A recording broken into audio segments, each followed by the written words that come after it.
Praise the Lord. இன்று உங்களுக்காக லூக்கா 18:10. 2 மனுஷர் ஜெபம் பண்ணும்படி தேவாலயத்துக்கு போனார். ஒருவன் பரிசேயன், மற்றவன் ஆயக்காரன். பரிசேயன் நின்று, தேவனே, நான் பரிகாரர், அநியாயக்காரர், உபசாரக்காரர் ஆகிய மற்ற மனுஷரைப் போலவும் மற்ற ஆயக்காரை போலவும் இராதினால் உம்மை ஸ்தோத்திரிக்கிறேன். வாரத்தில் 2 தரம் உபவாசிக்கிறேன். என் சம்பாத்தியமெல்லாம் தசமபாகம் செலுத்தி வருகிறேன் என்று தனக்குள்ளே ஜெபம் பண்ணினான். ஆயக்காரன் தூரத்திலே நின்று தன் கண்களையும் வானத்துக்கு ஏறெடுத்து துணியாமல் தன் மார்பிலே அடித்துக்கொண்டு, தேவனே, பாவியாக என்மேல் கிருபையாயிரும் என்றான்.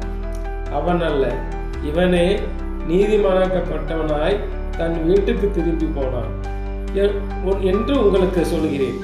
ஏனெனில் தன்னை உயர்த்துகிறவன் தாழ்த்தப்படுவான், தன்னை தாழ்த்துபவன் உயர்த்தப்படுவான். மக்களே, பெரும்பாலும் நாம் வாரத்துக்கு ஒரு முறையாவது சர்ச்சுக்கு செல்கின்றோம். இப்பொழுது நாம் என்ன நினைக்கின்றோம்?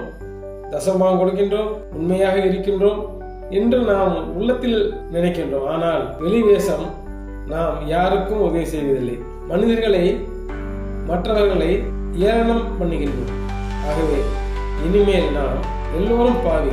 தசமபாகம் கொடுத்தால் நீங்கள் மோட்சத்திற்கு போவீர்கள் என்று நினைக்காதீர்கள். அயலானை நேசியுங்கள், அயலானுக்காக வாழ விரும்புங்கள், மற்றவர்களுடைய பசியை தீருங்கள். எல்லோரும் பாவிகள் தான். ஆனால் நம்மை நாமே சிந்தித்து நாம் இனி மற்றவர்களை கனம் பண்ணுங்கள்.